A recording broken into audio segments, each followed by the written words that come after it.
Hello बच्चों, हम लोग स्टार्ट कर रहे हैं आपका चैप्टर एटम्स एंड मॉलिक्यूल्स, जो कि चैप्टर नंबर 3 है टेक्स्ट बुक के अंदर। इस चैप्टर के अंदर बेटा हम लोग एटम्स एंड मॉलिक्यूल्स को डिटेल के अंदर स्टडी करेंगे। इसके अंदर हम लोग पढ़ेंगे कि बहुत सारे लॉज हैं, बहुत सारे साइंटिस्ट ने इनके ऊपर काम किया है, इनको डिस्कवर करने के लिए इनके ऊपर काम किया है, इनकी प्रॉपर्टीज़ क्या होती हैं। एटम्स और मॉलिक्यूल्स के बारे में डिटेल में पढ़ेंगे। दूसरी बात यह है कि बेटा इसके अंदर मैं ये मोस्ट प्रोबेबली कोशिश करूँगा कि ये पूरा वीडियो है वन शॉट के अंदर कंप्लीट हो जाए। इस चैप्टर के बेटा दो पार्ट्स हैं। पहले पार्ट के अंदर सारा थियोरेटिकल पार्ट है, उसके अंदर लॉज हैं और थोड़े बहुत न्यूमेरिकल्स हैं। और जो सेकंड पार्ट है बेटा वो मोल कॉन्सेप्ट कहलाता है, जो कि 2024 के लिए अवेलेबल नहीं, जो 2024 के लिए बोर्ड ने उसको रैशनलाइज कर दिया, रिमूव कर दिया। तो वो सेकंड पार्ट बेटा शायद नहीं आएगा और वो आपके बोर्ड के लिए, आपके एग्ज़ाम्स के लिए ज़रूरी भी नहीं है। तो आप कोशिश ये करिए कि जितना भी बोर्ड के ऊपर यहाँ पे लिखा जा रहा है वो सारा का सारा आप अपनी कॉपी के अंदर नोट डाउन कर लें। पेन और पेपर, पेन और रजिस्टर्स निकाल करके बैठें, ताकि सारे नोट्स आप जो है यहीं पे सब कुछ कवर कर लें। हम लोग चैप्टर को स्टार्ट कर रहे हैं एटम्स एंड मॉलिक्यूल्स। बेटा एटम्स के बारे में अगर हम लोग जानना चाहें तो ये बेटा किसी भी एलिमेंट का सबसे छोटा पार्ट होता है। एटम क्या होता है बेटा? Atom is the smallest unit of an element बेटा एक एग्जाम्पल समझेंगे इसको हम लोग। मैंने एक एलिमेंट लिया है जिसका नाम है सोडियम। सोडियम एक मेटल होता है बेटा। अगर हम इसको एक्सट्रैक्ट कर रहे हैं किसी भी ओर से, तो सपोज करिए कि ये सोडियम का जो मेटल है मुझको ये ऐसा दिख रहा है, तो इसके अंदर बहुत छोटे छोटे से पार्टिकल्स आपको दिखेंगे, बहुत छोटे छोटे से पार्टिकल्स इसके अंदर आपको दिखेंगे, बहुत सारे दिखेंगे।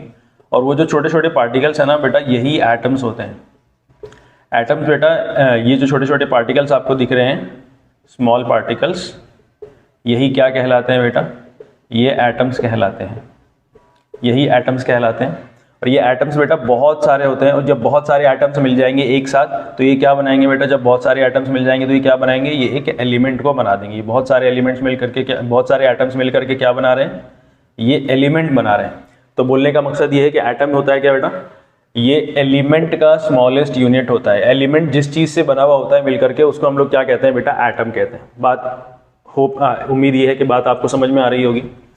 दूसरी चीज, एक और एग्जांपल है बेटा, यहाँ पे हम मॉलिक्यूल को समझेंगे। मॉलिक्यूल क्या होता है बेटा? मॉलिक्यूल एक ऐसा सब्सटेंस है जिसका स्मॉलेस्ट यूनिट ना बेटा, जिसका स्मॉलेस्ट यूनिट कंपाउंड का स्मॉलेस्ट यूनिट बेटा मॉलिक्यूल होता है। मॉलिक्यूल क्या होता है? It is the smallest unit of a compound. बेटा कंपाउंड कुछ नहीं, कंपाउंड जो है ना एक फार्मूला हम लोग जो है एग्जांपल के फार्मूले से समझ लेंगे। मैंने एक कंपाउंड लिया हुआ है बेटा, एक कंपाउंड लिया हुआ है वाटर। एक कंपाउंड लिया है मैंने वाटर को अगर मैं किसी भी कंटेनर के अंदर डालूं और उसको अगर मैं माइक्रोस्कोप से देखूं तो बेटा यहाँ पे ना मुझको बहुत छोटे छोटे से पार्टिकल्स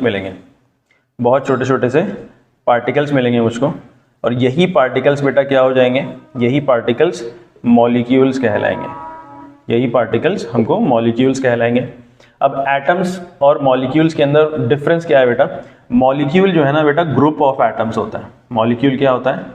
ग्रुप ऑफ एटम्स होता है। मतलब 2, 3, 4, 5 जितने भी एटम्स हैं वो सब मिल जाएंगे और क्या बनाएंगे? एक मॉलिक्यूल बनाएंगे। लेकिन ये मॉलिक्यूल है क्या बेटा? ये सब ना एक ही यूनिट होती है। ये एक मॉलिक्यूल, इसके अंदर 2, 3, 4, 5 एटम्स होंगे, लेकिन ये सब एक जैसे ही, एक ही यूनिट होंगे, सब एक जगह जुड़े हुए होंगे। जितने एटम्स इस मॉलिक्यूल के अंदर होंगे, उतने ही एटम्स बेटा इस मॉलिक्यूल के अंदर आपको दिखेंगे, 2, 3, 4, 5 जितने भी हैं। अगर इस मॉलिक्यूल के अंदर आपको 4 एटम्स हैं तो ये वाला मॉलिक्यूल के अंदर भी आपको बेटा 4 एटम्स ही देखेंगे। मतलब बोलने का ये है कि जो मॉलिक्यूल होता है ये एटम्स का ग्रुप होता है, और ये ग्रुप जो है ना बेटा एक साथ ही रहते हैं यहाँ पे। तो ये मॉलिक्यूल क्या होता है बेटा? कंपाउंड का स्मॉलेस्ट यूनिट। मॉलिक्यूल क्या होता है बेटा? कंपाउंड का स्मॉलेस्ट यूनिट। अब हम इसके आगे पढ़ रहे हैं बेटा, हमारे पास ना कुछ लॉज हैं पढ़ने के लिए। वैसे ही हमने अभी सिर्फ इंट्रोडक्शन दिया है एटम्स एंड मॉलिक्यूल्स का, ये डिटेल में अभी चैप्टर के अंदर और आगे आएगा। हम लोग कुछ लॉज पढ़ लेते हैं अभी। बेटा हमारा नेक्स्ट टॉपिक है लॉज ऑफ केमिकल कॉम्बिनेशन। बेटा ये ना एक लॉ नहीं है, ये इस टॉपिक के अंदर हम लोग जो है 2 लॉज को पढ़ेंगे, इसलिए यहाँ पे जो है ना लॉज लिखा हुआ है। और ये दोनों लॉज बेटा 2 साइंटिस्ट ने मिलकर के दिए थे। उन दोनों का नाम हम लोगों को याद रखना है, Lavoisier and Proust. Lavoisier and Proust ने इन दोनों लॉज को दिया था। अब ये दोनों लॉज कौन से थे बेटा देख लेते हैं। इसके अंदर दो लॉज आते हैं। पहला लॉ ये है law of conservation of mass, law of conservation of mass, law of conservation of मास। बेटा कंजर्वेशन का मतलब होता है बचना, बचाना, है ना, मतलब कि जो ऐसी चीज जिसको खत्म ना किया जाए, है ना। तो लॉ ऑफ कंजर्वेशन ऑफ मास क्या होता है बेटा, ये स्टेट करता है कि जब भी कोई भी केमिकल रिएक्शन होगी ना, जब भी कोई भी केमिकल रिएक्शन होगी तो जितना मास रिएक्टेंट्स का है, रिएक्शन करवाने वालों का है, रिएक्शन करने वालों का है, रिएक्शन होने के बाद जो प्रोडक्ट बनेगा उनका भी मास बिल्कुल सेम रहेगा बेटा। रिएक्शन के दौरान में मास में ना कोई भी डिफरेंस आता नहीं है। अगर बोलना चाहें हम एक स्टेटमेंट में इसको बोल सकते हैं कि it states that the mass can neither be created nor be destroyed during a chemical reaction. Mass can neither be created, it states that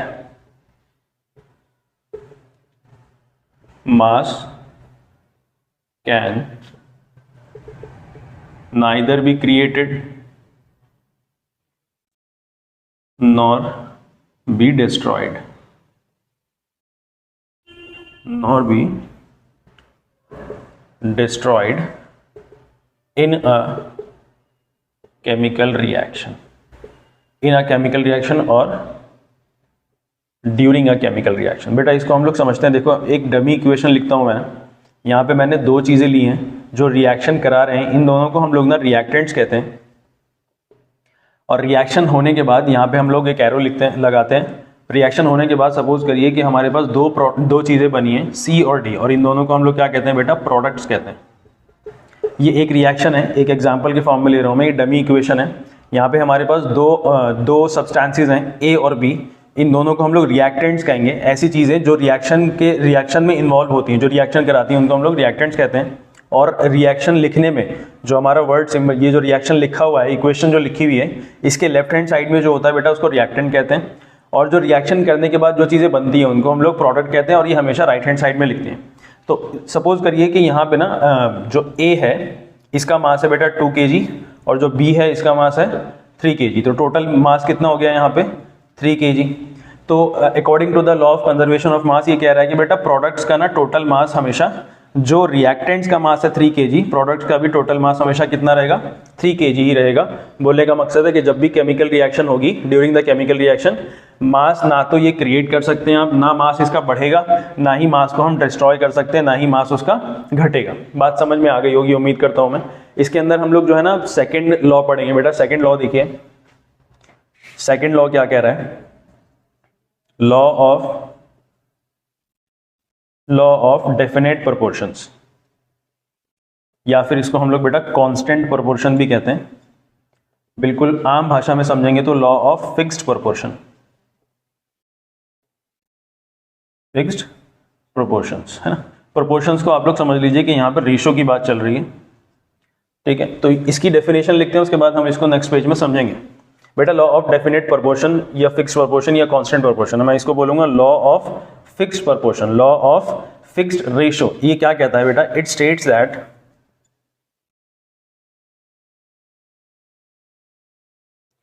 in a chemical substance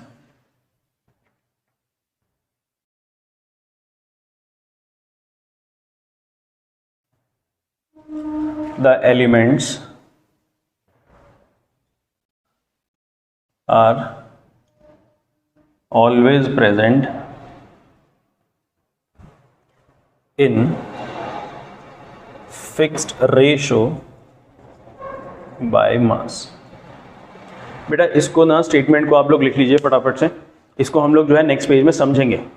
बेटा लॉ ऑफ कांस्टेंट प्रोपोर्शन या fixed proportion ये क्या कह रहा है हमको, ये कहता है कि बेटा जब कोई भी केमिकल सब्सटेंस होता है ना, उसके अंदर कुछ एलिमेंट्स होते हैं। कोई भी केमिकल सब्सटेंस होगा तो उसके अंदर कुछ एलिमेंट्स होंगे, और वो एलिमेंट्स हमेशा फिक्स्ड रेशो में प्रेजेंट होते हैं। और वो फिक्स्ड रेशो किसका निकलता है बेटा, मास का निकलता है। यहाँ पे हम एग्जाम्पल से समझेंगे, इसको बात क्लियर हो जाएगी। एक एग्जाम्पल लिया है मैंने वहाँ पे बेटा, वाटर का फॉर्मूला हम सबको बचपन से रटा हुआ है, H2O फॉर्मूला होता है इसका। इसके अंदर क्या क्या होता है बेटा, हाइड्रोजन होता है, और कौन सी दूसरी चीज होती है बेटा, इसके अंदर होता है ऑक्सीजन, जो हमको दिख रहा है यहाँ पे, हाइड्रोजन होगा और ऑक्सीजन होगा। बेटा इस वाटर के फॉर्मूले में हाइड्रोजन के कितने एटम्स हैं, हाइड्रोजन के 2 एटम्स हैं, और ऑक्सीजन का कितना एटम है बेटा, यहाँ पे ऑक्सीजन का एक सिंगल एटम है। अच्छा, हमने ये पढ़ा हुआ है पहले से, ये नहीं भी पढ़ा होगा आपने, तो यहाँ पे समझ लीजिए कि हाइड्रोजन का बेटा मास होता है 1 यूनिट, है ना, और ऑक्सीजन का मास कितना होता है बेटा, ऑक्सीजन का मास होता है 16 यूनिट्स।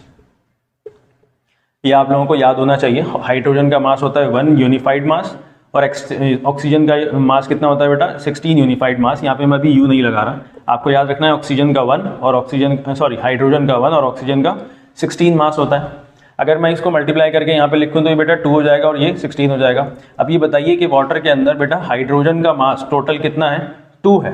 हाइड्रोजन का मास वाटर के अंदर कितना है, 2 है, और ऑक्सीजन का मास टोटल वाटर के अंदर कितना है, 16 है। अगर मैं इन दोनों का रेशो निकालूं बेटा तो कितना निकल करके आएगा, ये रेशो निकल करके आएगा 1:8। हाइड्रोजन, वाटर के अंदर हाइड्रोजन और ऑक्सीजन का मास रेशो कितना निकल करके आएगा बेटा, 1:8 निकल करके आएगा। वाटर के अंदर हाइड्रोजन और ऑक्सीजन का मास रेशो कितना निकल करके आएगा बेटा, 1:8 निकल करके आएगा, है ना। ये है क्या चीज, ये मास रेशो है, मास रेशो है ना। अब स्टेटमेंट फिर से पढ़ेंगे बेटा। It states that in a chemical substance the elements are always present in fixed ratio by mass. कह रहा है कि भाई जो एलिमेंट्स इसके अंदर अवेलेबल है ना, किसी भी एक केमिकल सब्सटेंस के अंदर, मैंने वाटर लिया हुआ है यहाँ पे, इसके अंदर जो एलिमेंट्स अवेलेबल हैं, कौन से एलिमेंट्स अवेलेबल हैं बेटा यहाँ पे प्रेजेंट है, हाइड्रोजन और ऑक्सीजन। तो उसका अगर आप मास निकालोगे ना तो उसका रेशो बेटा हर जगह फिक्स मिलेगा आपको। उसका रेशो क्या मिलेगा, हर जगह फिक्स मिलेगा। बोलने का मकसद ये है कि आपने वाटर बेटा दुनिया के किसी भी कोने से उठाया है तो ये एक केमिकल सब्सटेंस है। अब दुनिया के किसी भी कोने से उठाया, जैसे आपने सपोज करिए ग्लेशियर से वाटर का मॉलिक्यूल निकाला, तो ग्लेशियर से निकलने वाला जो वाटर का मॉलिक्यूल है बेटा, उसका भी रेशो बाय मास कितना आएगा, 1:8 आएगा। सपोज करो आपने वाटर जो है ना बेटा रिवर में से उठाया है, तो उसके वाटर का जो मॉलिक्यूल निकल करके आएगा उसका रेशो बाय मास 1:8 होगा। बेटा अगर आपने ओशियन से निकाला है तो इसका रेशो बाय मास कितना निकल करके आएगा, 1:8 निकल करके आएगा। यानी कि 1:8 बेटा ये क्या है, ये हमेशा फिक्स रहेगा। ये सिर्फ वाटर के लिए नहीं है, ये जितने भी केमिकल सब्सटेंसेस होते हैं बेटा उन सब के लिए फिक्स है। उम्मीद करता हूं मैं ये बात समझ में आ गई होगी। अगर हम लोग एक और एग्जांपल ले लें, NaCl, वैसे तो थोड़ा सा एडवांस हो जाएगा ये, लेकिन कोई मसला नहीं है। अगर मैं यहाँ पे बेटा सॉल्ट ले लूँ, जो ये कॉमन सॉल्ट है जो हम लोग खाते हैं, ये कॉमन सॉल्ट है, इसका फॉर्मूला होता है बेटा NaCl। सोडियम और क्लोरीन होता है इसके अंदर। इसके अंदर कौन कौन सी चीजें हैं, एक है सोडियम, जिसको हम लोग Na से रिप्रेजेंट करते हैं, और दूसरा क्या है बेटा इसके अंदर, क्लोरीन, है ना, इसको हम लोग Cl से रिप्रेजेंट करते हैं। सोडियम है कितने बेटा, यहाँ पे सोडियम है 1 और क्लोरीन कितना है, क्लोरीन भी 1 है। सोडियम का बेटा मास होता है 23, ये आप याद करेंगे अभी आगे आके, और क्लोरीन का मास कितना होता है बेटा, 35.5 होता है, ठीक है ना। इसका मास कितना निकल के आएगा, टोटल 23, और इसका कितना होगा, 35.5 हो जाएगा। अगर आप इन दोनों का रेशो निकालेंगे तो रेशो जो है बेटा दुनिया के किसी भी कोने से अगर आपने कॉमन सॉल्ट को उठाया है तो इसका रेशो आपको 23:35.5 ही मिलेगा। चाहे आपने कॉमन सॉल्ट किसी भी समंदर से बनाया हो, किसी भी समंदर के पानी से, सी वाटर से बनाया हो, तो हर जगह आपको रेशो कितना मिलेगा बेटा, रेशो बाय मास कितना मिलेगा NaCl का, 23:35.5। ये है क्या चीज बेटा, रेशो बाय मास, यानी कि यही मास रेशो है या फिर रेशो बाय मास है। उम्मीद करता हूं बेटा आपको ये दोनों लॉज समझ में आ गए होंगे। इसके बाद हम लोग इन लॉज की एक्सप्लेनेशन पढ़ेंगे। एक नया साइंटिस्ट था डेल्टन, उसने किस तरीके से इन लॉज की एक्सप्लेनेशन दी थी। बेटा डेल्टस एटॉमिक थ्योरी क्या है, यहाँ पे हम लोगों ने जो है ना अभी कुछ 2 लॉज पढ़े हैं। पहला एक लॉ ऑफ कंजर्वेशन ऑफ मास और दूसरा हमने पढ़ा बेटा लॉ ऑफ कांस्टेंट प्रोपोर्शन। तो ये दोनों लॉज जो है ना बेटा लेवोजियर एंड प्राउस्ट ने दिए थे हमने, लेवोजियर एंड प्राउस्ट ने इन दोनों लॉज को दिया था। इसके बाद बेटा जॉन डेल्टन एक साइंटिस्ट थे, इन्होंने इन दोनों लॉज का एक्सप्लेनेशन दिया था कि किस तरीके से ये 2 लॉज जो है ना एक्सप्लेन, किस तरीके से ये दोनों लॉज बेटा वेरीफाई होते हैं, ये दोनों लॉज जो है ना बेटा ये बिल्कुल सही हैं। तो उन्होंने कुछ पॉस्टुलेट्स बताई हैं हमको। तो सबसे पहले हम लोग पॉस्टुलेट्स पढ़ना स्टार्ट करेंगे, देखेंगे अपने बोर्ड के ऊपर, all matter is made up of very tiny particles called atoms. बेटा इन्होंने ये बताया पहला कि दुनिया के अंदर जितना भी मैटर है ना वो सब छोटे छोटे पार्टिकल से मिलकर के बना है, और उन पार्टिकल्स का नाम क्या होता है बेटा, एटम्स होता है। हमने चैप्टर के स्टार्टिंग में ये पढ़ा है कि एटम्स जो है ना बेटा स्मॉलेस्ट फंक्शनल यूनिट है किसका, यूनिट का, स्मॉलेस्ट यूनिट है किसका, स्मॉलेस्ट यूनिट है बेटा एलिमेंट का। और हमने इससे उसके बाद हमने पढ़ा था कि भाई मॉलिक्यूल क्या होता है। मॉलिक्यूल बेटा स्मॉलेस्ट यूनिट होता है कंपाउंड का, लेकिन मॉलिक्यूल किस चीज से मिलकर के बने हैं बेटा? मॉलिक्यूल ग्रुप ऑफ एटम्स होते हैं, यानी कि मॉलिक्यूल भी छोटे छोटे एटम से मिलकर के बने हैं। इसका मतलब हम ये बोल सकते हैं कि बेटा कंपाउंड का भी जो स्मॉलेस्ट यूनिट है वो एटम ही है। तो यहाँ पे जो है डेल्टन ने हमको ये बता दिया कि भाई दुनिया में जितना भी मैटर है, चाहे वो एलिमेंट हो, चाहे वो कंपाउंड हो, कुछ भी हो, चाहे वो मिक्सचर हो, तो उन सब का बेटा बिल्डिंग ब्लॉक कौन सा है? वो छोटे छोटे पार्टिकल्स कौन से हैं जिनसे वो मिलकर के बने हैं, उनका नाम है एटम। सेकंड पोस्टुलेट पढ़ेंगे बेटा इसका, इसमें लिखा हुआ है atoms are indivisible particles which can not be created और destroyed in a chemical reaction. बेटा एटम जो है ना एक ऐसा पार्टिकल है, ऐसा टाइनी पार्टिकल है जिसको आप लोग केमिकल रिएक्शन के दौरान में ना ही उसको आप बना सकते हैं और ना ही उसको डिस्ट्रॉय किया जा सकता है केमिकल रिएक्शन के दौरान में। एटम एक ऐसा पार्टिकल है जिसको आप डिवाइड नहीं कर सकते, जिसको डिस्ट्रॉय नहीं कर सकते, जिसको आप क्रिएट नहीं कर सकते, वो एज इट इज ही रहेगा। थर्ड पोस्टुलेट पढ़ेंगे बेटा, इसमें लिखा हुआ है atoms of a given element are identical in mass and chemical properties.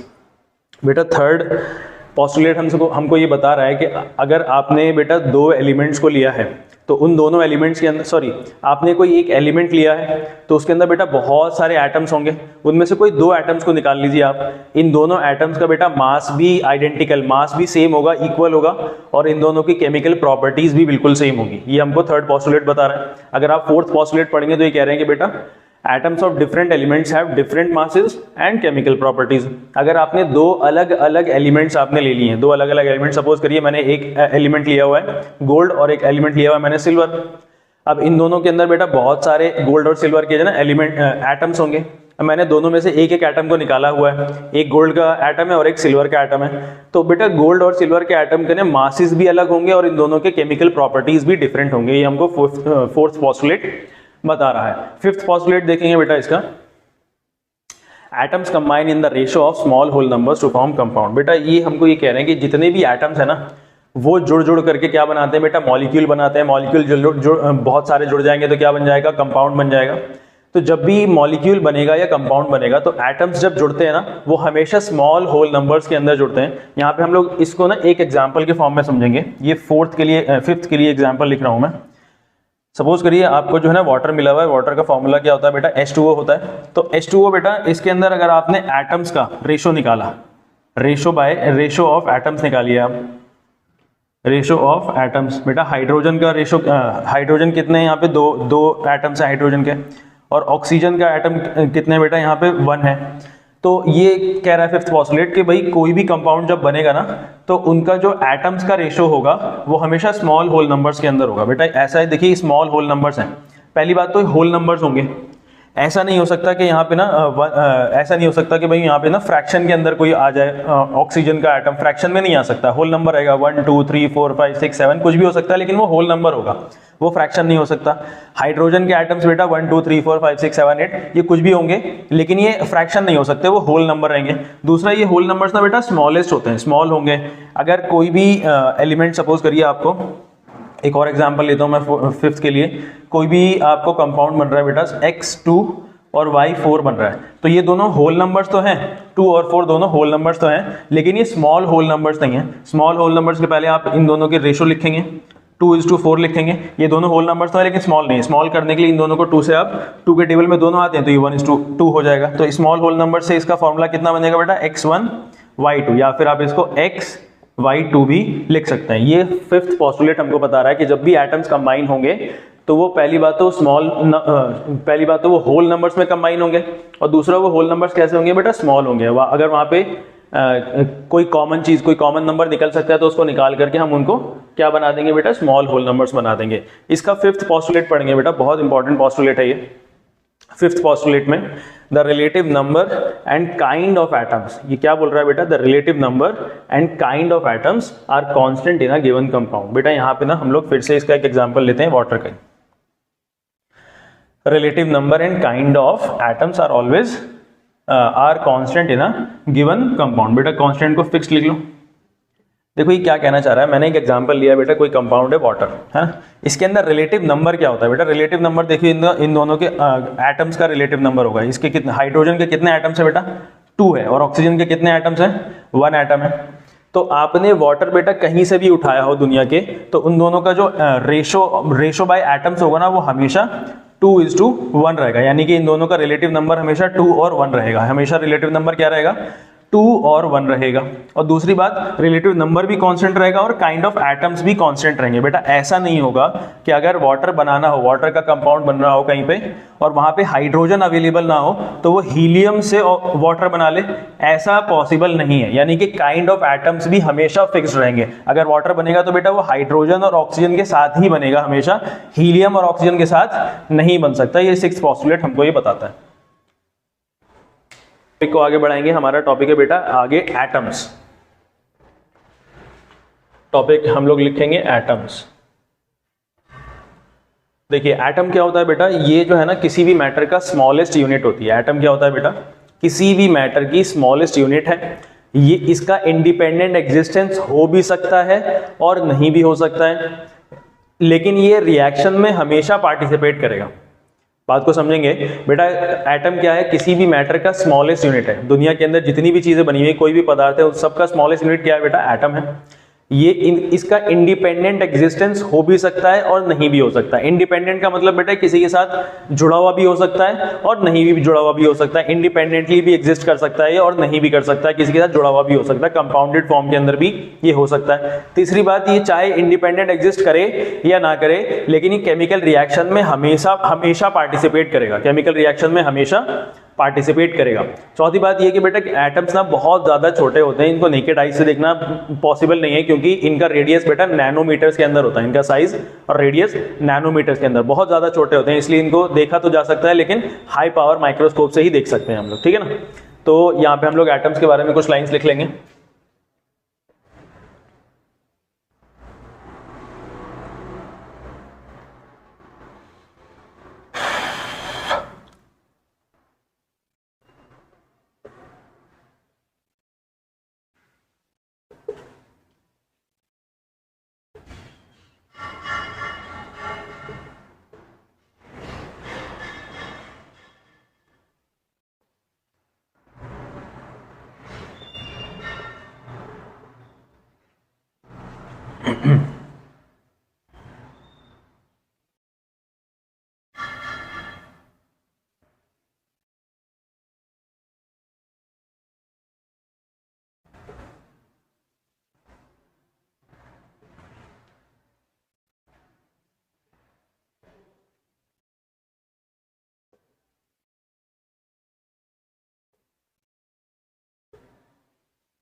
बेटा ये एटम्स के बारे में आपको कुछ बातें जो हमने बताई अभी, इनके बारे में लिख लीजिएगा।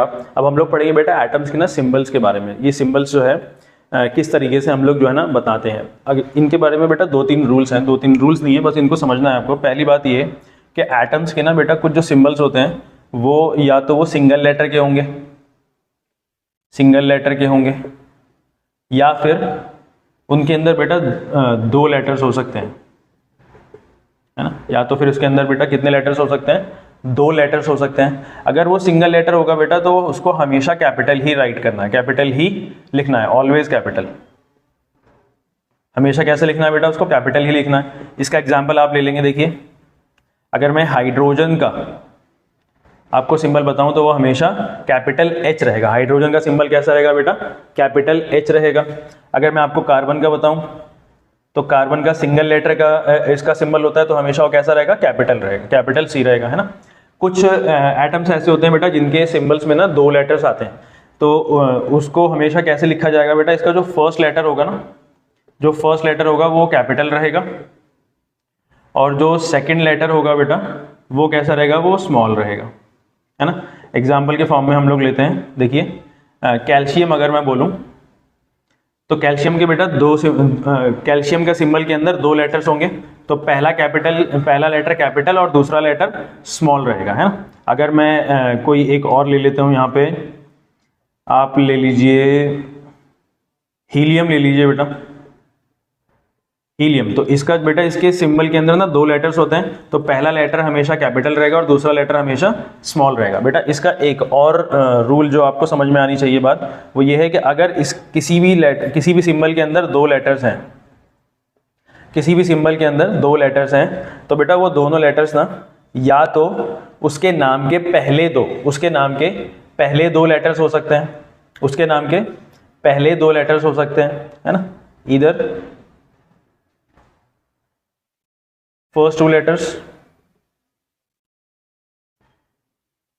है ना, या फिर बेटा उसके नाम के ना पहला लेटर और उसका 3rd लेटर हो सकता है ना, इधर फर्स्ट 2 लेटर्स और फर्स्ट लेटर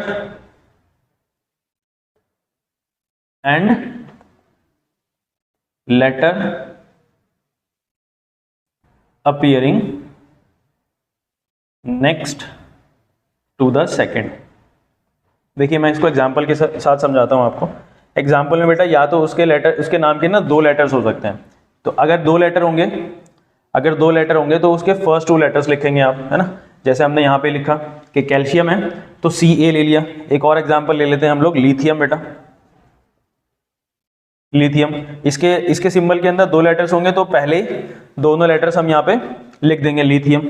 लेकिन मैं यहाँ पे अगर इसका एग्जाम्पल बताऊं आपको, तो इसके एग्जाम्पल में पहले लिखा है क्या बेटा, या तो कोई ऐसा एग्जाम्पल ले लीजिए आप कि जिसके नाम के अंदर 2 लेटर्स तो आते हो, लेकिन उनके दोनों लेटर्स के अंदर पहला और सेकंड लेटर ना आएगा उसके सिंबल के अंदर। देखिए मैं एग्जाम्पल लेता हूं आपको, आप ले लीजिए बेटा क्लोरीन। क्लोरीन का सिंबल क्या होता है, क्लोरीन का फर्स्ट लेटर तो हम लोग लिखते हैं, लेकिन उसका सेकंड लेटर ना हम लोग छोड़ देते हैं, उसका सेकंड लेटर नहीं लिखा जाएगा। अब उसके सिंबल के अंदर कौन सा लेटर लिखा जाएगा बेटा, ऐसा लेटर जो कि नेक्स्ट के बाद, सेकंड के बाद अपीयर होता है। सेकंड के लेटर के बाद जो नेक्स्ट लेटर अपीयर हो रहा है उसको हम लिखेंगे ना, first letter and letter appearing next to the second letter, पहला letter and the letter appearing next to the second letter, जैसे कि क्लोरीन हो गया। अगर मैं एक और एग्जाम्पल लूँ इसका, कौन सा एग्जाम्पल हो सकता है,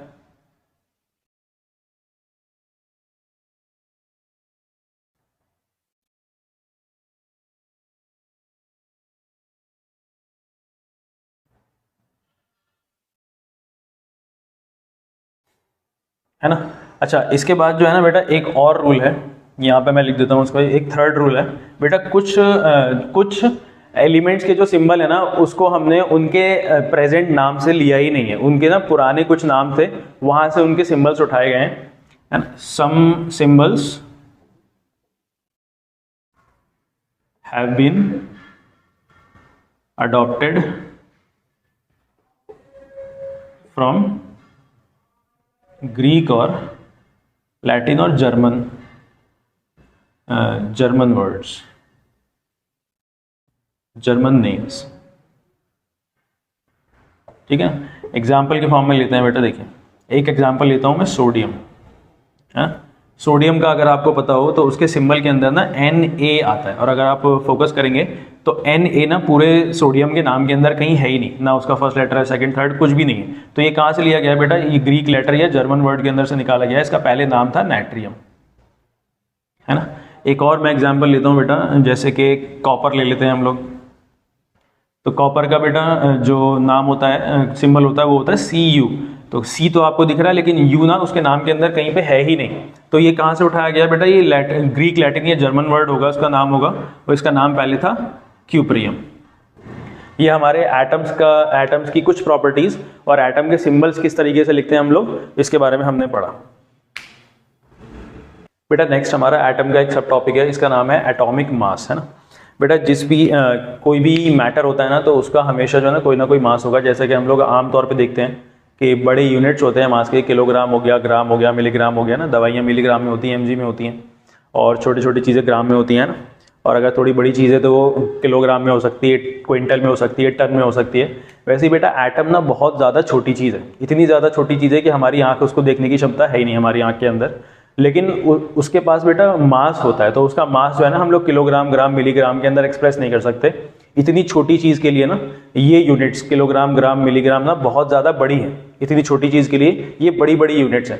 तो एटॉमिक मास यानी कि एटम के मास के लिए ना बहुत छोटी सी यूनिट को डिफाइन किया गया है, और वो यूनिट क्या होती है बेटा? एटॉमिक मास यूनिट होती है। एटॉमिक मास किस में डिफाइन होता है बेटा? एटॉमिक मास यूनिट में, AMU में, ठीक है। या फिर इसको हम लोग ना सिंपली U लिख देते हैं, इसको बोलते हैं हम लोग यूनिफाइड मास। यूनिफाइड मास कहते हैं, है ना। ये किसके लिए यूज किया गया बेटा? एटम के मास को मेजर करने के लिए, एटम के मास को डिफाइन करने के लिए, एक्सप्रेस करने के लिए। ये कैसा है बेटा? ये स्टैंडर्ड यूनिट है। किसके लिए स्टैंडर्ड यूनिट है? एटम के मास के लिए स्टैंडर्ड यूनिट है। Standard unit for mass of an atom. बेटा अब एक बात आपको ये फोकस करनी है, गौर करनी है इसके ऊपर, कि दुनिया के अंदर जब भी जिस भी चीज़ का मास आप मेजर करते हैं, जिस भी चीज़ का आप मास मेजर कर रहे हैं, अगर आप लोगों को याद हो कि तराजू होता है एक, तो उसके अंदर दो पलड़े होते हैं, दो हिस्से होते हैं। उसमें से एक हिस्से को ना पहले फिक्स कर दिया जाता है किसी एक वजन के ऊपर, उसके ऊपर कोई वजन डाल दिया जाता है, 1 किलो, 2 किलो, 5 किलो, 10 किलो, तब जा करके उसके दूसरे हिस्से में ना कोई चीज़ तुलती है ना। जब तक कि किसी एक चीज़ को हम लोग फिक्स नहीं करेंगे तो दूसरे का मास हमको पता नहीं लगेगा कि ये 1 किलो चीनी है, कि 10 किलो चीनी है, कि 5 किलो चीनी है ना। तो हमने ना किसी एक हिस्से को बेटा ऐसे ही एटम के मास निकालने के लिए हमने किसी एक हिस्से को फिक्स कर दिया है। और वो हिस्सा कौन सा फिक्स करा बेटा? दुनिया के अंदर हमारे सबसे ज़्यादा पाए जाने वाला जो एलिमेंट है, जो हर जगह मिलता है हमको, वो है कार्बन, है ना। कार्बन जो है ना बेटा बहुत ज़्यादा मात्रा में पाया जाता है। तो कार्बन को ना हमने एक कार्बन के मास को एक तरफ जो है ना फिक्स कर दिया है। बाकी कार्बन के रेफरेंस में हम सब जितने भी एलिमेंट्स हम लोग जो डिस्कवर करते हैं, कार्बन के रेफरेंस में उसके मास को हम लोग मेजर करते हैं। तो कार्बन को जो है ना हमने रेफरेंस के तौर पर लिया हुआ है।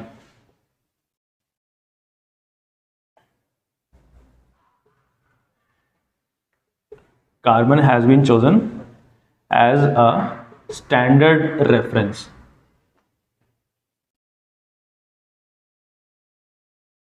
For measurement of atomic mass. देखिए यहाँ पे मैंने ना थोड़ी सी जगह छोड़ी हुई है। देखिए सबसे पहले तो हमको पता लग गया कि भाई कार्बन को ना एक स्टैंडर्ड रेफरेंस लिया गया है ताकि हम बाकी जितने एलिमेंट्स हैं उन सबके मासेस को मेजर कर सकें, कैलकुलेट कर सकें। अच्छा, कार्बन भी हमारे एटमॉस्फेयर के अंदर ना बेटा कार्बन अलग अलग फॉर्म्स में पाया जाता है। और जो बिल्कुल कार्बन असल में हमारे एनवायरनमेंट के अंदर, एटमॉस्फेयर के अंदर दो अलग अलग फॉर्म्स में पाया जाता है। कार्बन का असल में मास हमने जो पढ़ा है ना आज तक जो हमको पता है, कार्बन का मास होता है 12। लेकिन एटमॉस्फेयर में, हमारे एनवायरनमेंट में, ये कार्बन ना बेटा दो अलग अलग शक्लों में पाया जाता है। एक का मास होता है 12 और दूसरे का मास होता है 14। ऐसे एलिमेंट्स जिनका मास अलग होता है लेकिन दोनों एलिमेंट सेम होते हैं, ऐसे एलिमेंट्स को बेटा हम लोग कहते हैं आइसोटोप। चैप्टर के एंड में आएगा ये, है ना। मास अलग अलग होगा और एलिमेंट सेम होंगे तो हम लोग इसको कहते हैं आइसोटोप। लेकिन अब हमने एनवायरनमेंट में ये देखा कि भाई कार्बन 2 है, तो कौन से वाले कार्बन को हम लोग रेफरेंस बनाएं? तो जो सबसे ज्यादा अवेलेबल है ना उसको हमने रेफरेंस बनाया। और कार्बन कौन सा वाला सबसे ज्यादा रेफरेंस, कौन सा अवेलेबल है? वो कार्बन अवेलेबल है जिसका मास ना 12 होता है, जिसका मास 12 होता है। तो हमने किसको रेफरेंस बनाया बेटा? कार्बन 12 को। ये क्या है? ये कार्बन 12 का क्या मतलब है? वो वाला कार्बन जिसका एटॉमिक मास कितना है? 12 है ना। और ये होता क्या है बेटा? ये आइसोटोप होता है। अभी हमें बताया कि आइसोटोप ऐसे जो एलिमेंट सेम होते हैं लेकिन उनका मास अलग अलग होता है ना। तो कार्बन 12 आइसोटोप को बेटा स्टैंडर्ड रेफरेंस बनाया गया है ताकि हम दूसरे एलिमेंट्स के मासेस को मेजर कर सकें, कैलकुलेट कर सकें। अच्छा, एक एटॉमिक मास बेटा किसके इक्वल होता है? पहली बात हमने ये पढ़ा हुआ बेटा कि 1 किलोग्राम है तो वो किसके इक्वल होगा? 1000 ग्राम के इक्वल होगा। अगर ये 1 मिलीग्राम है तो ये किसके इक्वल होगा बेटा? 1/1000 ग्राम के इक्वल होगा। ये सिर्फ एग्जाम्पल के फॉर्म में लिखा है मैंने। तो वैसे ही मुझको बात समझ में आनी चाहिए कि 1 एटॉमिक मास यूनिट किसके इक्वल होगा। ये एग्जैक्टली बेटा 1/12 ऑफ कार्बन 12 आइसोटोप।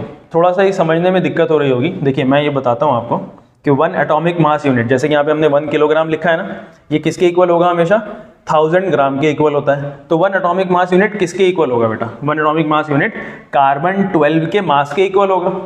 लेकिन टोटल मास के इक्वल नहीं होता है। किसके इक्वल होता है बेटा? कार्बन 12 का जितना भी मास है ना, 12 एटॉमिक मास यूनिट है, उसका 1/12 यानी कि 12 से आप उसको डिवाइड कर देंगे, जितना आएगा वो इसके बराबर होता है। तो सिंपल भाषा में अगर मैं यहाँ पे इसको आप लिखना चाहें तो आप ऐसे लिख सकते हैं 1 atomic mass is equals to 1/12 multiply by 12, cut के कितना आ जाएगा बेटा? 1 एटॉमिक मास यूनिट आ जाएगा। इसको समझने में ज़्यादा फोकस नहीं करना है, बस इतना याद रखना है कि 1 एटॉमिक मास किसके इक्वल होता है बेटा? कार्बन 12 के 12वें हिस्से के बराबर होता है ना। कार्बन को अगर आप एक तरबूज की तरह इमेजिन कर लें, एक वाटरमेलन की तरह इमेजिन कर लें, तो उस वाटरमेलन के 12 हिस्से कर दीजिए। एटम के आप 12 हिस्से नहीं कर सकते हैं, कितने भी हिस्से, एटम इंडिविजिबल पार्टिकल है। लेकिन इमेजिन कर लेते हैं, सपोज कर लेते हैं कि एटम के 12 हिस्से कर दिए हमने, कार्बन के एटम के 12 हिस्से, तो उसमें से कोई एक हिस्सा ना आपने तराजू के एक हिस्से में रख दिया, उसको फिक्स कर दिया, और वो एक हिस्सा कितना है बेटा? 1 एटॉमिक मास यूनिट है। एक हिस्सा कितना है? 1 एटॉमिक मास यूनिट है। देखो कार्बन 12 का 12वां हिस्सा कट के कितना हो जाएगा? 1 हिस्सा, एक हिस्सा, एक पार्ट, तो वो किसके इक्वल होगा? हमेशा 1 एटॉमिक मास यूनिट के इक्वल होगा। आपके टेक्स्ट बुक के अंदर बेटा एक छोटा सा ना टेबल बनी हुई है, उस टेबल को आप लोग देखेंगे, मैं यहाँ पे ऐड कर दूंगा। वो टेबल के अंदर बेटा 6-7 ना एलिमेंट्स लिखे हैं और उनके मासेस उनके साथ में लिखे हुए हैं।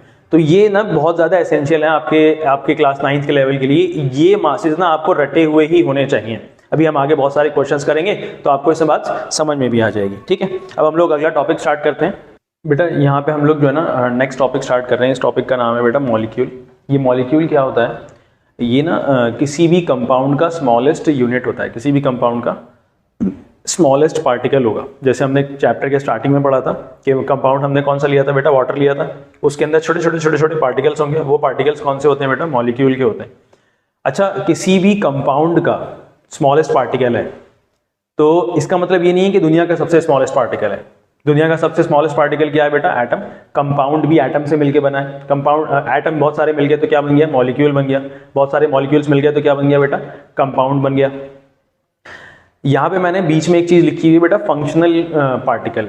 कंपाउंड का जो सबसे स्मॉलेस्ट फंक्शनल पार्टिकल होता है ना, वैसे तो इससे छोटे भी पार्टिकल्स हैं इसके अंदर, लेकिन जो फंक्शनल पार्ट है, सबसे छोटा फंक्शनल यूनिट है जो उस कंपाउंड की प्रॉपर्टी को डिसाइड कर रहा है, वो कौन सा पार्टिकल है बेटा? मॉलिक्यूल है ना। It is the smallest functional particle of a compound. Second point देखेंगे इसका, it is capable of an independent existence. बेटा एटम्स के अंदर हमने पढ़ा था कि इट मे और may not have an independent existence. Atom जो है ना इंडिपेंडेंटली, यानी कि किसी के ऊपर निर्भर ना करते हुए एग्जिस्ट कर भी सकते हैं और नहीं भी कर सकते हैं। जरूरी नहीं है कि वो हमेशा अकेले ही हो, किसी और के साथ जुड़े हुए भी हमको मिलते हैं, है ना। लेकिन मॉलिक्यूल क्या होता है बेटा? इसके पास क्षमता है कि ये इंडिपेंडेंट एग्जिस्टेंस कर सकता है, ये बिल्कुल अकेला रह सकता है। मॉलिक्यूल बेटा क्या होते हैं? ग्रुप ऑफ एटम्स होते हैं, तो वो सारे के सारे मिलकर के एक साथ अकेले बिल्कुल रह सकते हैं। थर्ड पॉइंट इसके अंदर क्या लिखा हुआ बेटा? It shows all the properties of that substance. वो जो सब्सटेंस है ना, कोई भी एक सब्सटेंस है, जैसे कि वाटर है, उसके अंदर बेटा बहुत सारे छोटे छोटे मॉलिक्यूल्स होंगे। तो वाटर की प्रॉपर्टी क्या है? एक छोटी सी प्रॉपर्टी वाटर की, एक बेटा आग को बुझाती है। अगर आपने वाटर का कोई एक मॉलिक्यूल निकाला और उसको पानी पर डालेंगे तो वाटर की प्रॉपर्टी बेटा बदलेगी नहीं। हालांकि वो एक मॉलिक्यूल से आग बुझने वाली है नहीं, लेकिन उसकी प्रॉपर्टी तो है ना कि वो आग को बुझा सकती है। मैंने एक बहुत ही छोटा सा एग्जांपल लेकर के बताया है कि मॉलिक्यूल के अंदर जितनी प्रॉपर्टीज है ना, वो सारे के सारे उस सब्सटेंस की प्रॉपर्टी को शो करेंगे। बात समझ में आ रही है? अच्छा, इसके बेटा ये मॉलिक्यूल होता क्या है? ये मॉलिक्यूल मैंने बताया कि ग्रुप ऑफ एटम्स होता है, 2 या 2 से ज्यादा एटम्स का, जो कि आपस में केमिकली बॉन्डेड होते हैं, है ना। और ये एक दूसरे से कैसे साथ में रहते हैं? बहुत ज्यादा अट्रैक्टिव, बहुत ज्यादा स्ट्रॉन्ग अट्रैक्टिव फोर्सेज होते हैं इनके बीच में, है। तो ये भी पॉइंट लिख लेंगे हम लोग। It is a group of 2 और मोर atoms है, group of 2 or more atoms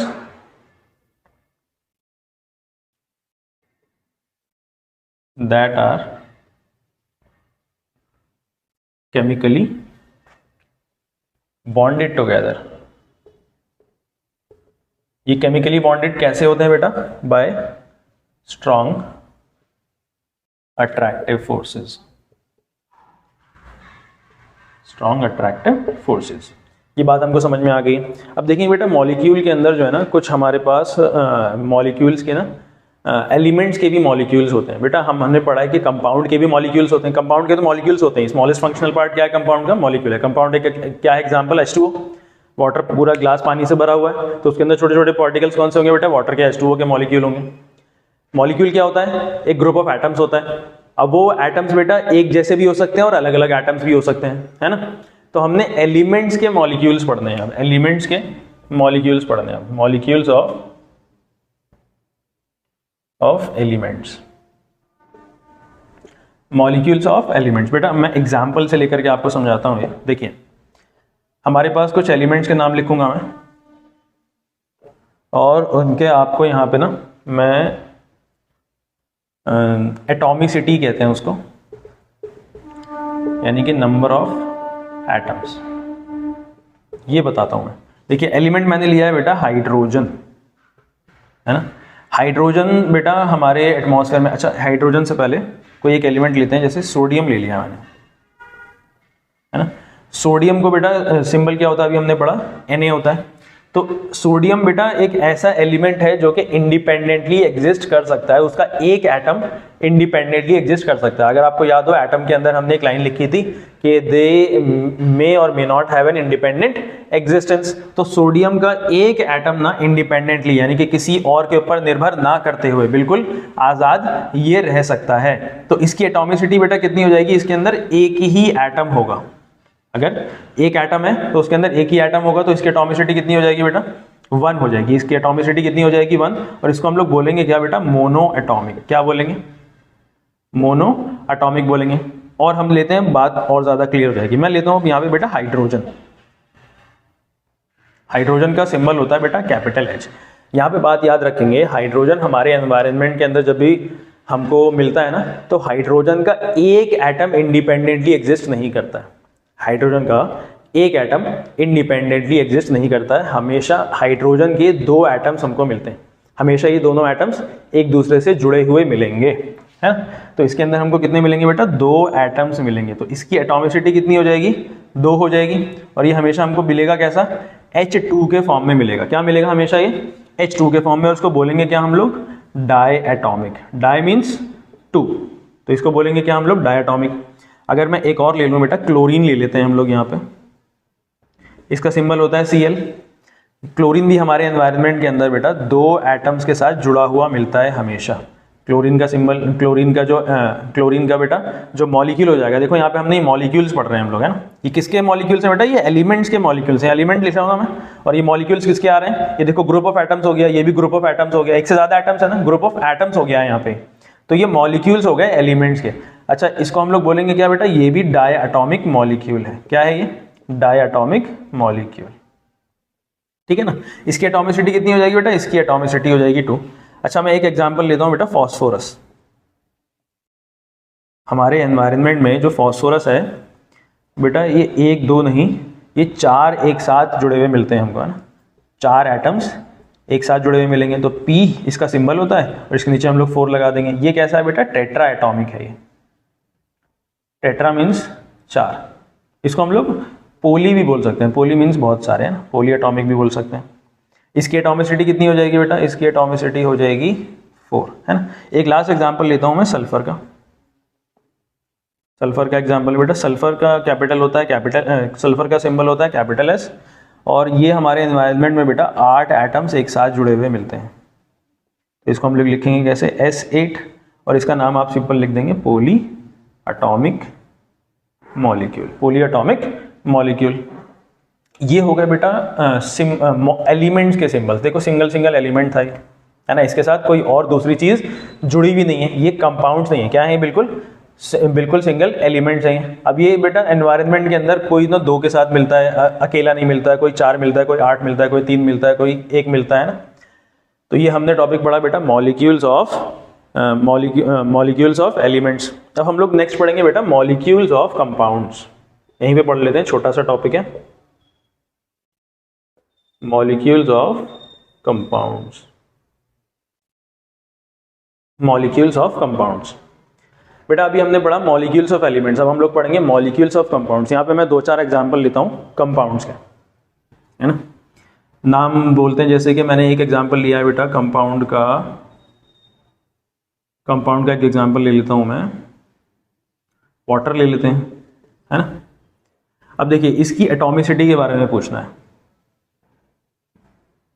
ठीक है।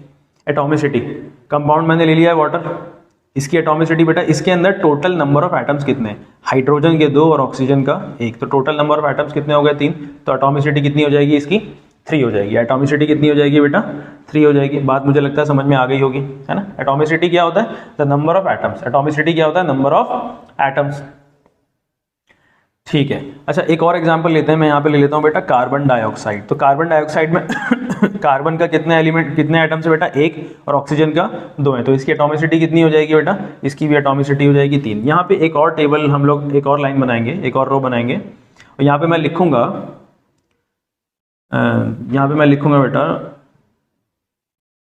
एलिमेंट्स, है ना। अब आपको ये बताना है कि वाटर के अंदर कौन कौन से एलिमेंट्स पार्टिसिपेट कर रहे हैं, वाटर के अंदर कौन कौन से एलिमेंट्स अवेलेबल हैं। तो मुझको ये दिख रहा है बेटा हाइड्रोजन और ऑक्सीजन अवेलेबल है। कार्बन डाइऑक्साइड के अंदर कौन कौन से एलिमेंट्स अवेलेबल है बेटा, कार्बन और ऑक्सीजन अवेलेबल है ना। यहाँ पे मैं एक और रो बनाऊंगा और यहाँ पे लिखूंगा बेटा रेशो बाय मास, ठीक है, रेशो बाय मास। बेटा हाइड्रोजन का जो मास होता है वो 1 एटॉमिक मास यूनिट होता है, 1 यूनिफाइड मास। तो यहाँ पे हाइड्रोजन है कितने, 2 है, तो 2 मास हो जाएगा इसका, 2 × 1 कर देते हैं चलो। रेशो में ऑक्सीजन कितना है यहाँ पे 1 ही है, और ऑक्सीजन का मास कितना होता है 16, तो दोनों का रेशो कितना आएगा बेटा 2:16, और स्मॉलेस्ट रेशो क्या हो जाएगा 1:8। तो वाटर का रेशो बाय मास कितना निकल करके आएगा 1:8 निकल करके आएगा। अच्छा मैं कार्बन डाइऑक्साइड की बात करूं तो कार्बन डाइऑक्साइड का बेटा कार्बन का मास होता है आपका 12, क्योंकि यहाँ पे एक ही एटम है तो सिर्फ हमने 12 लिख दिया। ऑक्सीजन का मास कितना होता है बेटा 16, और यहाँ पे ऑक्सीजन है कितने 2 हैं, तो मैं इसको 2 से मल्टीप्लाई कर दूंगा, तो 12:16 मल्टीप्लाई बाय 2 32। इसको आप डिवाइड करेंगे बेटा कितना आ जाएगा 6:16 या फिर 3:8। आपके पास कितना रेशो निकल करके आएगा 3:8 रेशो निकल करके आएगा। बेटा यहाँ पे मैं एक रो और बनाऊंगा जो कि लास्ट रो होगी, रेशो ऑफ एटम्स, है ना, रेशो ऑफ एटम्स, है ना। अब यहाँ पे बेटा एटम्स का रेशो कितना है, देखो हाइड्रोजन की कितने एटम्स है 2 है ना, और ऑक्सीजन का कितने एटम्स हैं 1 है, तो इन दोनों का रेशो कितना आ जाएगा 2:1। अच्छा यहाँ पे कार्बन डाइऑक्साइड के अंदर कार्बन का रेशो कितना है, कार्बन के कितने एटम्स हैं 1 एटम है, और ऑक्सीजन के कितने एटम्स हैं बेटा 2 एटम है, तो इसका रेशो कितना निकल करके आएगा 1:2। इसी तरीके से ना आपके टेक्स्ट बुक के अंदर बहुत सारे कम से कम 5-6 ऐसे कंपाउंड्स हैं जिनके इन्होंने टेबल बना करके टेक्स्ट बुक के अंदर लिखी हुई है। मैं यहाँ पे ऐड कर दूंगा बेटा, ये टेक्स्ट बुक की जो टेबल है ना इसको आप डिटेल में कर लीजिएगा। इसके अंदर बेटा अमोनिया भी है, इसके अंदर बेटा कार्बन मोनोऑक्साइड भी है, इसके अंदर और भी 1-2 चीजें शायद और हैं, तो यहाँ पे मैं ऐड कर दूंगा, इसको आप डिटेल में लिख लीजिएगा। बेटा हमारा नेक्स्ट टॉपिक है आयंस। ये आयंस है ना बेटा क्या होते हैं, ये चार्ज पार्टिकल्स होते हैं। आयंस क्या होते हैं बेटा, ये चार्ज पार्टिकल्स होते हैं। कुछ कंपाउंड्स के ऊपर जो है ना बेटा, कुछ कंपाउंड्स ना मेटल्स और नॉन मेटल्स मिल करके बनते हैं, ठीक है। तो वो जो मेटल्स और नॉन मेटल्स मिल करके बनेंगे ना, तो उनके ऊपर बेटा चार्जेस होते हैं कुछ, और उन्हीं चार्जेस को हम लोग क्या कहते हैं, उन्हीं चार्ज एटम्स को हम लोग क्या कहते हैं, आयंस कहते हैं। फिर से समझ लेते हैं बेटा, कुछ कंपाउंड्स ऐसे होते हैं, कुछ कंपाउंड्स ऐसे होते हैं जो कि मेटल्स और नॉन मेटल से मिलकर के बनते हैं। अब ये जो नॉन मेटल और मेटल मिलकर के बनते हैं ना, तो ये हमेशा चार्ज पार्टिकल्स होते हैं। दोनों कैसे होते हैं बेटा, ये चार्ज पार्टिकल्स होते हैं, है ना, ये चार्ज पार्टिकल्स होते हैं। इन्हीं चार्ज पार्टिकल्स को क्या बोला जाता है बेटा, आयंस होते हैं। इन्हीं चार्ज पार्टिकल्स को क्या बोला जाता है, आयंस बोला जाता है। दूसरा पॉइंट बेटा, ये आयंस जो है ना, ये आयंस पॉजिटिव भी हो सकते हैं। अगर ये पॉजिटिव चार्ज आयन है तो इसको हम लोग, अगर ये पॉजिटिव आयन है तो इसको हम लोग बोलेंगे बेटा कैटायन, है ना। और दूसरा इसके अंदर अगर ये नेगेटिव आयन है तो इसको हम लोग बोलेंगे एनायन, ठीक है ना। तीसरी बात इसके अंदर ये हो सकता है बेटा, ये जो आयंस होते हैं ना, सिंगल एटम के ऊपर भी चार्ज हो सकता है ना, इधर charge on single atom, example के फॉर्म में आप देख लीजिए, जैसे सोडियम है तो सोडियम के ऊपर +1 चार्ज होता है ना, या फिर और a net charge on a group of atoms, है ना, यहां से लेके यहां तक, इसके बाद ये नीचे से यहां से स्टार्ट कर देना, ठीक है, ग्रुप ऑफ एटम्स। इसका एग्जांपल बेटा देखो यहाँ पे लिखा a net charge on a group of atoms, net charge on a group of atoms, मैंने यहाँ पे लिख लेता हूँ बेटा sulphate, capital sorry sulphur oxygen, यहाँ पे 4 होते हैं और इसके ऊपर एक नेट चार्ज होता है बेटा -2। देखो ये ग्रुप ऑफ एटम्स है, यहाँ पे सल्फर भी है, ऑक्सीजन भी है, ये ग्रुप ऑफ एटम नहीं है, ये तो सिंगल एक एलिमेंट है, ये एक सिंगल एक एटम है, कैपिटल एन और ये स्मॉल ए। हमने रूल पढ़ा था कि भाई capital N small, capital first letter हो सकता है और दूसरा लेटर हो सकता है, तो हमेशा स्मॉल रहेगा। यहाँ पे तो दोनों लेटर्स ना कैपिटल हैं, तो ये दोनों अलग अलग एलिमेंट्स हैं, दोनों अलग अलग एटम्स हैं। अच्छा, ऐसे जो चार्जेस होते हैं जिनके ऊपर एक नेट चार्ज होता है और वो जो है ना ग्रुप ऑफ एटम्स होते हैं, जैसे कि ये वाले, इनको हम लोग कहते हैं बेटा पोली एटॉमिक आयंस। क्या कहते हैं? पोली एटॉमिक आयंस कहते हैं, ठीक है बेटा। नेक्स्ट टॉपिक हमारा है केमिकल फार्मूला। हम लोग यहाँ पे ना केमिकल फार्मूला बनाना सीखेंगे। आपकी बुक के अंदर जो है ना टेक्स्ट बुक में एक चार्ट बनाया हुआ है, उसके अंदर बहुत सारे कैटायंस और एनायंस की लिस्ट लिखी हुई है ना, तो उस लिस्ट के अंदर जितने भी कैटायंस और एनायंस के ऊपर चार्जेस हैं वो अपनी टेक्स्ट बुक के अंदर, अपनी नोटबुक के अंदर नोट कर लीजिएगा, यहाँ पे मैं लगा दूंगा। उसके बाद हम लोग केमिकल फार्मूला को बनाना सीखेंगे बेटा, एक एक करके केमिकल फार्मूला बनाना स्टार्ट करते हैं। उसी जो टेबल हमने अभी लिखी है, जो आपने टेबल लिखी है, उसी की हेल्प से हम लोग ये फार्मूला बनाना स्टार्ट करेंगे बेटा। एग्जाम्पल लेकर के स्टार्ट करते हैं। पहला एग्जाम्पल है बेटा सोडियम क्लोराइड। सोडियम क्लोराइड, अच्छा जो भी नाम होगा ना बेटा उसके अंदर आप सबसे पहले ये नोट करेंगे कि मोस्ट ऑफन, सबसे ज़्यादा मोस्टली क्या होता है कि नाम के अंदर ना 2 हिस्से होते हैं। तो जो लेफ्ट वाला हिस्सा होगा ना बेटा, आप इसको फाइंड करेंगे कैटायंस के अंदर। लेफ्ट वाला किसके अंदर ढूंढेंगे आप? कैटायन की लिस्ट में। और राइट वाला किसके अंदर ढूंढेंगे आप लोग? एनायन की लिस्ट के अंदर ढूंढेंगे, है ना। ये भी याद रखना है आपको कि अक्सर जो कैटायंस होते हैं ना बेटा वो मेटल्स होते हैं, और जो अक्सर एनायंस होते हैं वो क्या होते हैं बेटा? नॉन मेटल्स होते हैं। ये भी बात याद रखेंगे, ठीक है ना। तो हमने सोडियम को कैटायन की लिस्ट में ढूंढा, तो हमको दिखा कि भाई सोडियम कुछ इस तरीके से लिखा हुआ है Na+1। और क्लोरीन को, ये जो क्लोराइड है ना बेटा, ये एटम का नाम है क्लोरीन। जब ये एनायन बन जाता है तो उसका नाम हो जाता है क्लोराइड। तो उसको हमने जब एनायन की लिस्ट में ढूंढा तो हमको ये कुछ इस तरीके से लिखा हुआ दिखा, ठीक है। नेक्स्ट स्टेप हमारा क्या होगा बेटा? इनके जो चार्जेस है ना, इनके ऊपर जो नंबर्स लिखे होते हैं, इनके नंबर्स को आप इनके नीचे उतार देंगे। इसको बेटा इनके चार्जेस को ना बैलेंस किया जाता है, इस तरीके से हम लोग चार्जेस को बैलेंस करते हैं।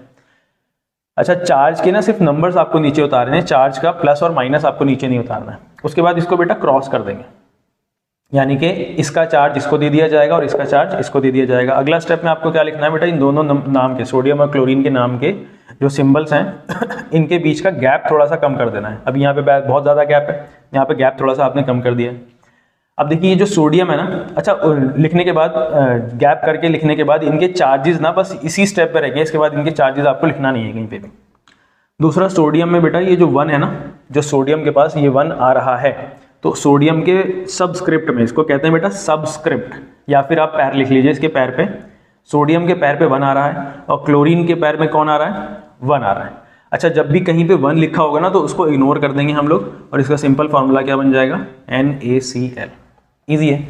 एक और एग्जाम्पल लेते हैं हम लोग, एक और एग्जाम्पल लेते हैं बेटा, सोडियम हाइड्रोक्साइड। अभी हमने पढ़ा कि नाम के अंदर ज्यादातर कितने होंगे बेटा? दो नाम होंगे हर एक फार्मूले, केमिकल फार्मूले के अंदर। तो सोडियम को आप किसके अंदर ढूंढेंगे बेटा? कैटायन के अंदर। और हाइड्रोक्साइड को किस में ढूंढना है आपको? एनायन के अंदर ढूंढना है ना।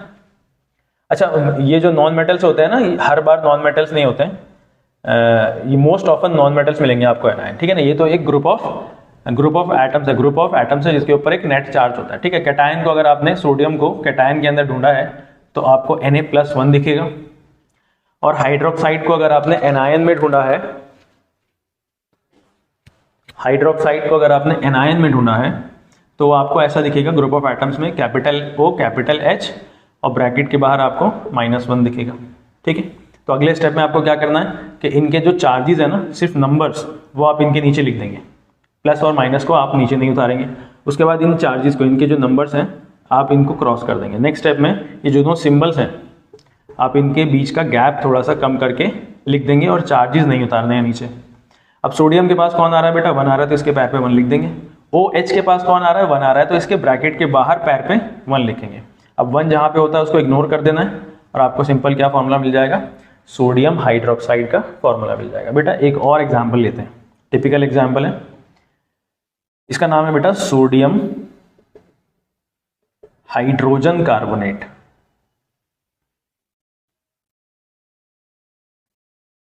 इसका एक और नाम होता है बेटा सोडियम, यहां लिख देता हूं मैं, सोडियम बाइकार्बोनेट। ठीक है, सोडियम बाइकार्बोनेट, ये दोनों एक ही नाम है। ठीक है, अब यहाँ पे देखेंगे आप इसको ना, 2 नाम दिख रहे हैं आपको, सोडियम हाइड्रोजन कार्बोनेट हो या सोडियम बाइकार्बोनेट। यहाँ पे गैप लगा दिया मैंने, यहाँ पे गैप है नहीं। ठीक है, ये 2 नाम है, तो इसको आपको कहाँ ढूंढना है बेटा, पहला स्टेप कैटायन में ढूंढना है, तो आपको ये मिलेगा Na+1। ठीक है, बाइकार्बोनेट अगर आप ढूंढेंगे तो आपको एक पोली एटॉमिक आयन मिलेगा HCO3 और इसके बाहर ब्रैकेट में क्या लिखा हुआ होगा, -1 लिखा हुआ होगा। अगला स्टेप बेटा दोनों के चार्जेस को नीचे उतार देना है नंबर के साथ, इसको आप क्रॉस कर देंगे। इसके बाद नाम को आप स्पेस कम करके लिख देंगे, ब्रैकेट एज इट इज रहेगा। Na के पास कौन आ रहा है बेटा, 1 आ रहा है। HCO3 के पास कौन आ रहा है, 1 आ रहा है। 1 की कोई सिग्निफिकेंस नहीं है 1 का, तो आप 1 को इग्नोर करके NaHCO3 नाम लिख देंगे। इसका नाम क्या हो जाएगा बेटा, सोडियम बाइकार्बोनेट या फिर सोडियम हाइड्रोजन कार्बोनेट। बेटा एक और एग्जाम्पल यहाँ पे देख लेंगे, एक और एग्जाम्पल देखिए, हम लोग फॉर्मूला बनाते हैं।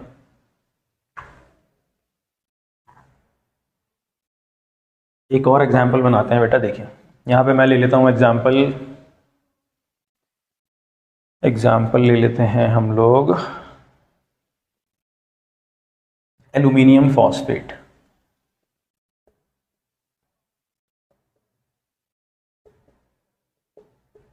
बेटा इसके दोनों नाम हैं, 2 नाम है इसमें, तो पहले को आप लोग ढूंढेंगे कैटायन में और दूसरा ढूंढेंगे एनायन में।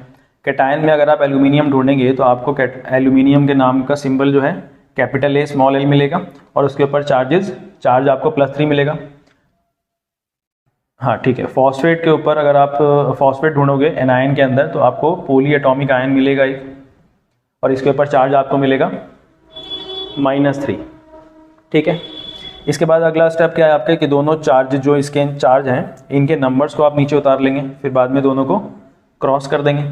अगला स्टेप दोनों के जो नाम है बेटा इनको थोड़ा सा क्लोज करके लिख देंगे, गैप थोड़ा सा कम कर देंगे इनका, है ना। अच्छा Al एल्यूमिनियम के पास आ कौन रहा है बेटा 3 और फॉस्फेट के पास कौन आ रहा है 3 और इसके ब्रैकेट के बाहर पैर पे 3 लिख देंगे। बेटा ये फॉर्मूला ना अभी कंप्लीट नहीं हुआ, हमने एक रूल पढ़ा था डेल्टन्स एटॉमिक थ्योरी के अंदर 5th रूल था, उसमें ये कह रहा था बेटा डेल्टन्स एटॉमिक थ्योरी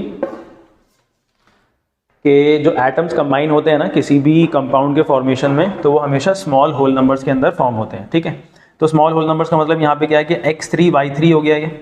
अब अगर इसका आप रेशो निकालोगे तो ये 3:3 निकलेगा। ये होल नंबर्स तो हैं लेकिन स्मॉल नहीं है, तो अगर आप इसको स्मॉल कर देंगे तो 1:1 निकल करके आ जाएगा। फॉर्मूला क्या बन जाएगा आपका, Al1 और PO4 ब्रैकेट के बाहर 1। अब 1 का कोई सिग्निफिकेंस नहीं है तो Al और सिर्फ PO4 आप यहाँ पे लिख देंगे, ये आपका फॉर्मूला बन जाएगा एल्यूमिनियम फॉस्फेट का। बेटा इसी तरीके से ना आपकी टेक्स्ट बुक के अंदर बहुत सारे फॉर्मूले लिखे हुए हैं, उनकी आप प्रैक्टिस करेंगे और बहुत सारे क्वेश्चंस ऐसे हैं जिनका आपको फॉर्मूला बनाने के लिए सीखना पड़ेगा। तो आपको मेथड समझ में आ गया फॉर्मूला बनाने का। बहुत सारे क्वेश्चंस के अंदर आपको फॉर्मूले लिखे हुए हैं कि इनके फॉर्मूले बना करके दिखाइए, तो आपके पास जो चार्ट है कैटायन एनायन का जो लिस्ट है उससे आप लोग हेल्प लेंगे और यहाँ पे इसी तरीके से ये जो मेथड है इसको आप फॉलो कर करके आप फॉर्मूला बना करके आप जो है प्रैक्टिस करेंगे। नेक्स्ट टॉपिक है बेटा हमारा मॉलिक्यूलर मास। देखिए मॉलिक्यूलर मास क्या होता है, कोई भी एक मॉलिक्यूल है ना तो उसके अंदर बहुत सारे एटम्स होते हैं जुड़े हुए, है ना। हमने पढ़ा कि भाई मॉलिक्यूल क्या होता है, ग्रुप ऑफ एटम्स होता है। तो मॉलिक्यूलर मास क्या होगा बेटा, उन सब एटम्स का जो इंडिविजुअल मास होगा ना उन सबको हम लोग ऐड कर देंगे। एक मॉलिक्यूल के अंदर बहुत सारे एटम्स होंगे, उन सब एटम्स का मास होगा, उन सबको हम लोग ऐड कर देंगे तो क्या निकल करके आ जाएगा, मॉलिक्यूलर मास निकल करके आ जाएगा। मैं इसको एग्जाम्पल के फॉर्म में समझाता हूँ बेटा। देखिए हमने एक एग्जाम्पल लिया है सोडियम क्लोराइड, इसका फॉर्मूला भी हमने थोड़ी देर पहले बनाया था, उसका फॉर्मूला था NaCl। अगर आपने जो लिस्ट आपको मैंने दी थी एटॉमिक मास की, तो सोडियम का एटॉमिक मास होता है बेटा, सोडियम का एटॉमिक मास, सोडियम का एटॉमिक मास होता है बेटा 23 और क्लोरीन का एटॉमिक मास होता है 35.5 U या फिर AMU, है ना। अच्छा, अब क्या करना है बेटा, हमको मॉलिक्यूलर मास निकालना है। तो इन दोनों का मॉलिक्यूलर मास निकालने के लिए हम क्या करेंगे, दोनों को ऐड कर देंगे, सोडियम को भी ऐड कर देंगे और क्लोरीन को भी ऐड कर देंगे। मतलब इन दोनों के मासिस को ऐड कर रहे हैं, लिख दिया मैंने ऐसे, जो कि इनकरेक्ट है लिखना है ऐसा, लेकिन हम लोग मासिस को ऐड करेंगे, है ना। तो सोडियम का मास कितना है बेटा 23 और क्लोरीन का मास कितना है 35.5, ऐड करके कितना हो जाएगा बेटा 58.5 यूनिफाइड मास, इसका मॉलिक्यूलर मास आया। या फिर आप इसको ऐसे भी लिख सकते हैं 58.5 AMU, एटॉमिक मास यूनिट, है ना। एक और एग्जांपल से समझते हैं हम लोग यहाँ पे, एक और एग्जांपल लेते हैं बेटा। हमने सेकंड फॉर्मूला बनाया था फिर सोडियम हाइड्रोक्साइड, फॉर्मूला इसका क्या था बेटा NaOH। यहाँ पे हम देखें तो हमारे पास बेटा 3 अलग अलग एटम्स हैं, 3 अलग अलग एटम्स हैं। तो इन सब का एटॉमिक मास कितना होगा, एटॉमिक, सोडियम का एटॉमिक मास 23, ऑक्सीजन का एटॉमिक मास बेटा 16 और हाइड्रोजन का एटॉमिक मास 1। तो तीनों को हम लोग ऐड करेंगे, सोडियम को भी, ऑक्सीजन को भी और हाइड्रोजन को भी। सोडियम का कितना है बेटा 23, ऑक्सीजन का 16 और इसका 1। तो कितना निकल करके आ जाएगा बेटा, ये हो जाएगा आपका 40 एटॉमिक मास यूनिट या फिर सिर्फ 40 यूनिफाइड मास, है। एक और एग्जांपल लेते हैं हम लोग, हमने थर्ड एग्जांपल लिया था बेटा सोडियम हाइड्रोजन, उसको छोड़ देते हैं, दूसरा एग्जांपल लेते हैं कोई, इसमें थोड़ा सा टफ हमको लगे कि समझ में आ रही है बात। हम लेते हैं बेटा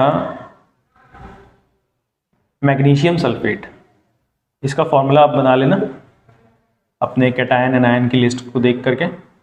मैं यहाँ पे डायरेक्ट फार्मूला लिख के उसका मॉलिक्यूलर मास निकालूंगा। इसका बेटा फार्मूला होता है MgSO4, इसका मॉलिक्यूलर मास क्या होता है MgSO4। इसके एटॉमिक मास इन सब के देखेंगे हम लोग, तो मैग्नीशियम का एटॉमिक मास मिलेगा हमको 24, सल्फर का एटॉमिक मास मिलेगा बेटा 32 और ऑक्सीजन का एटॉमिक मास कितना होता है 16 होता है। लेकिन यहाँ पे एक एक्स्ट्रा बात ये है कि बेटा ऑक्सीजन ना यहाँ पे एक नहीं है, कितने हैं 4 हैं, तो इसको हम लोग 4 से मल्टीप्लाई भी करेंगे। चलिए अब हम सबको ऐड करेंगे, मैग्नीशियम प्लस में सल्फर प्लस में 4 मल्टीप्लाइड बाय ऑक्सीजन, है ना, 4 मल्टीप्लाइड बाय ऑक्सीजन।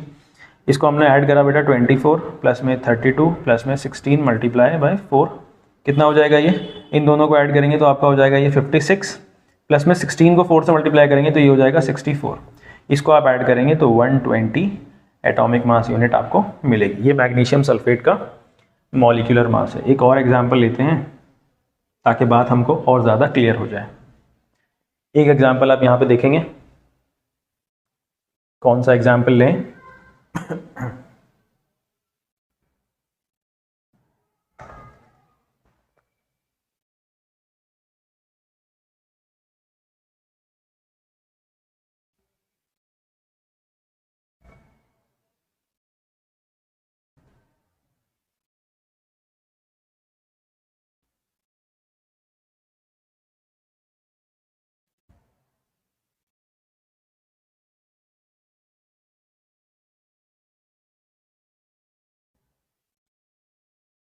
बेटा, एक एग्जांपल लेते हैं कैल्शियम हाइड्रोक्साइड।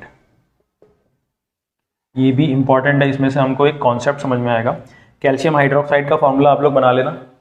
कैल्शियम हाइड्रोक्साइड का फॉर्मूला होता है Ca ब्रैकेट में OH होल ट्वाइस, है ना। इसका फॉर्मूला क्या होता है बेटा, ब्रैकेट में Ca ब्रैकेट में होल ट्वाइस। यहाँ पे इन सब के हम लोग एटॉमिक मासेस देखेंगे तो कैल्शियम का एटॉमिक मास आपको मिलेगा 40, ऑक्सीजन का एटॉमिक मास मिलेगा आपको 16 और हाइड्रोजन का एटॉमिक मास मिलेगा आपको 1। प्रॉब्लम ये है कि यहाँ पे ब्रैकेट के बाहर 2 लिखा हुआ है, तो बेटा यहाँ पे ना हम लोग ब्रैकेट के बाहर इसमें यहाँ पे इसको इन दोनों को हम लोग ना 2 से मल्टीप्लाई करेंगे। अभी मैं नीचे करके दिखाता हूँ।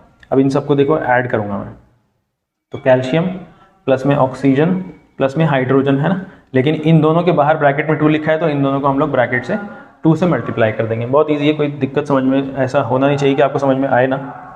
तो कैल्शियम का मास कितना है बेटा 40 प्लस में 2, ब्रैकेट के अंदर ऑक्सीजन का कितना है 16 और हाइड्रोजन का कितना है 1। इसको आप लोग ऐड करेंगे, पहले इसको प्लस करके तो 17 हो जाएगा, यानी कि 40 प्लस में 34, 17 को 2 से मल्टीप्लाई करेंगे तो इन दोनों को ऐड करेंगे आप, तो आपके पास आ जाएगा 74 AM। Atomic mass unit. ये हमारा मॉलिक्यूलर मास का कॉन्सेप्ट हुआ। ये चैप्टर बेटा अब ऑलमोस्ट खत्म हो चुका है। हमारे पास एक बिल्कुल मॉलिक्यूलर मास का एक छोटा सा सब टॉपिक है, इसको हम लोग कहते हैं बेटा formula unit mass. Formula unit mass बेटा कुछ नहीं है, बिल्कुल सेम चीज़ है। मॉलिक्यूलर मास और फॉर्मूला यूनिट मास बिल्कुल सेम चीज़ है, इसके अंदर कोई भी डिफरेंस नहीं है। बस एक छोटा सा डिफरेंस ये है कि फॉर्मूला यूनिट मास ये टर्म है एक, हम लोग ये वहाँ पे यूज़ करते हैं जहाँ पे जो कंपाउंड्स बनते हैं ना वो आयनिक होते हैं। जैसे कि कौन से कंपाउंड्स हो सकते हैं आयनिक, NaCl हो सकता है। कैसे बना था बेटा ये Na+1 से Cl-1 से आयनिक कंपाउंड है ना। जैसे कि हमारे पास KCl हो सकता है, पोटेशियम का +1 होता है और Cl का -1 होता है। तो है कुछ भी नहीं है, निकालना आपको यहाँ पे मॉलिक्यूलर मास ही है। लेकिन ये टर्म यूज कब होता है, जब हमारे पास कंपाउंड्स कैसे होते हैं बेटा, आयनिक कंपाउंड्स होते हैं। तो आप इन दोनों के, ये तो हमने निकाल दिया है, पोटेशियम क्लोराइड का भी फॉर्मूला निकालेंगे और मैग्नीशियम क्लोराइड का फॉर्मूला, मैग्नीशियम क्लोराइड ये फॉर्मूला है और इसका आप इसका फॉर्मूला यूनिट मास बिल्कुल इसी मेथड से आप लोग निकाल करके देखेंगे बेटा। इसी के साथ जो है ना हमारा जो एटम्स एंड मॉलिक्यूल्स का चैप्टर है ना, इसी के साथ हमारा कंप्लीट होता है। इसके बाद असल में बहुत बड़ा कॉन्सेप्ट था, उसका नाम था मोल कॉन्सेप्ट, जो कि इस बार ना सिलेबस के अंदर बोर्ड ने उसको सिलेबस से निकाल दिया है ना। तो हमारा चैप्टर का बर्डन बहुत ज़्यादा कम भी हो गया और इसको हमने बहुत अच्छे तरीके से समझ भी लिया है। बेटा आपका काम ये है कि आपने इसके नोट्स तो बना ही लिए होंगे, अगर नहीं बनाए हैं तो आप इसको ना जो भी कॉन्सेप्ट आपको समझ में नहीं आता है तो उसको रिपीट करके देखिए और उसके नोट्स साथ में बनाते रहिए, है ना। अगर आपको कोई चीज़ समझ में नहीं आती है तो आप उसको पूछ भी सकते हैं, ठीक है।